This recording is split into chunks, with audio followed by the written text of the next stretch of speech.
ওরা বলছিল যে 3 মাস গহনা। বাড়ি নিয়ে আসার কতদিন পরে চেক করছিলেন? এক সপ্তাহ নেই। এক সপ্তাহ পরেই তো ডাক নিল। তাই তাহলে ওই 3 দিন পরে আপনার নিয়ে আসা হইল। আচ্ছা, আসি ওই চেক করে বললেন যে মানে গহনা না।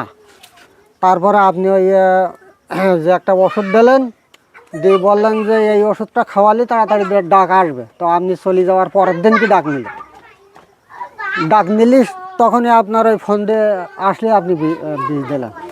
আসসালামু আলাইকুম রহমতুল্লাহ। প্রিয় খামারি ভাই ও বোনেরা, আজ আমি আপনাদের সাথে খুব গুরুত্বপূর্ণ একটা বিষয় নিয়ে কথা বলতে যাচ্ছি।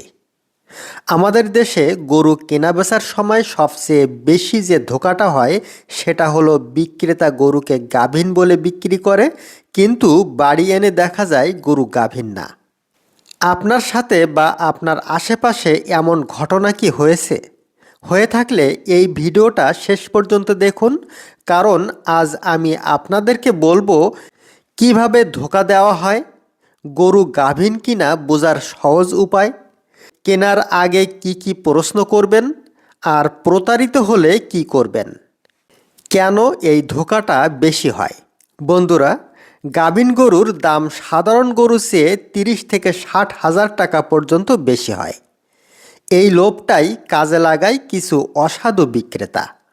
ওরা সাধারণত কিছু ঔষধ দেওয়া গরু অথবা পেট ফাঁপানো গরু 3 মাসের গাভীন বলে চালিয়ে দেয়। বিক্রেতা বিশ্বাস করে গরু কিনে আনে, কিন্তু 2-3 মাস গেলেও বাচ্চা আসে না। গরু গাভীন কিনা বোঝার 6টা নিশ্চিত উপায়।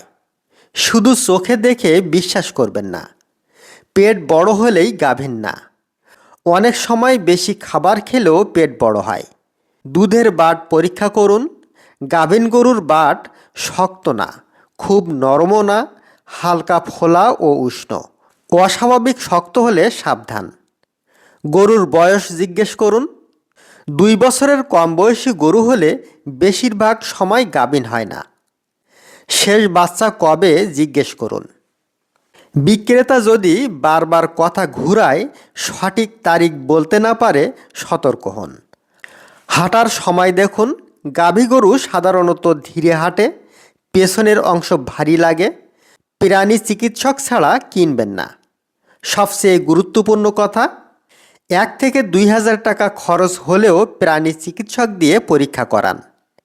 কেনার আগে যে 5টা কথা লিখে নেবেন: বিক্রেতার নাম, ঠিকানা, ফোন। গরু গাভীন এই কথাটা স্পষ্ট করে বলা।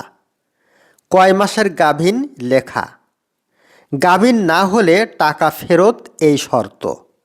সম্ভব হলে সাক্ষী রাখুন। এগুলো থাকলে পরে দাবি করা সহজ হয়। যদি ধোঁকা খেয়ে যান কি করবেন? প্রথমে বিক্রেতার সাথে যোগাযোগ করুন। স্থানীয় ইউনিয়ন পরিষদ অথবা বাজার কমিটিতে জানান। প্রমাণ থাকলে থানায় জিডি করুন। প্রয়োজনে ভোক্তা অধিকার অফিসে অভিযোগ করুন। মনে রাখবেন, চুপ থাকলে প্রতারক আরও সাহস পায়। বন্ধুরা, গরু কেনা আমাদের জীবনের বড় বিনিয়োগ। একটু সাবধান হলে হাজার হাজার টাকা বাঁচানো যায়, মানসিক কষ্ট এড়ানো যায়। এই ভিডিওটা যদি আপনার উপকারে আসে, লাইক দিন, শেয়ার করুন, কমেন্টে আপনার অভিজ্ঞতা লিখুন, সাবস্ক্রাইব করে আমাদের সাথে থাকুন।